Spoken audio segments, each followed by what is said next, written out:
শরীরে যখন প্রেমের বাতাস বয় তখন ৩ বাচ্চার মাকেও দেখলে কিশোরী মনে হয়।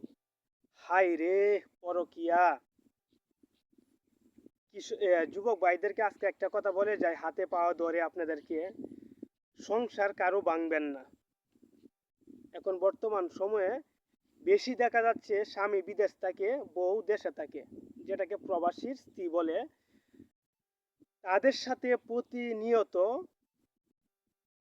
অবিবাহিত যুবকেরা প্রেম করে, তারপর ওই প্রবাসী ৩টা ৪টা সন্তানকে এতিম বানিয়ে বউকে নিয়ে পালিয়ে যায়। তো কথাটা মনে হয় সহজে বুঝতে পারছেন।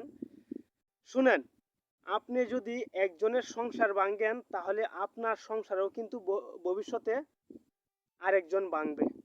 এটা কিন্তু বাস্তবতা, আর এটাই রিয়েলিটি। তো আপনারা যেটা করবেন যে, আপনি যদি প্রেম করতে চান, আপনিও যুবক, আপনি আর একটা যুবতী মেয়ের সাথে প্রেম করেন, ভালো কথা, প্রেম করা খারাপ না।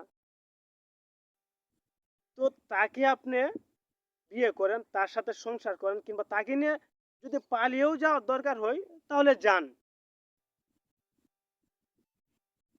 এর জন্য আপনি একটা বিবাহিত মহিলার সাথে প্রেম করে তাকে নিয়ে পালিয়ে যাবেন, আর তার যে ৪টা ৫টা সন্তান থাকে, ওই সন্তানগুলোর ভবিষ্যৎ কি হবে একবার চিন্তা করে দেখছেন?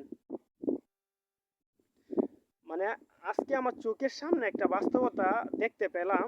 তো এই জন্য আমি ভিডিওতে কথাগুলো বলতেছি।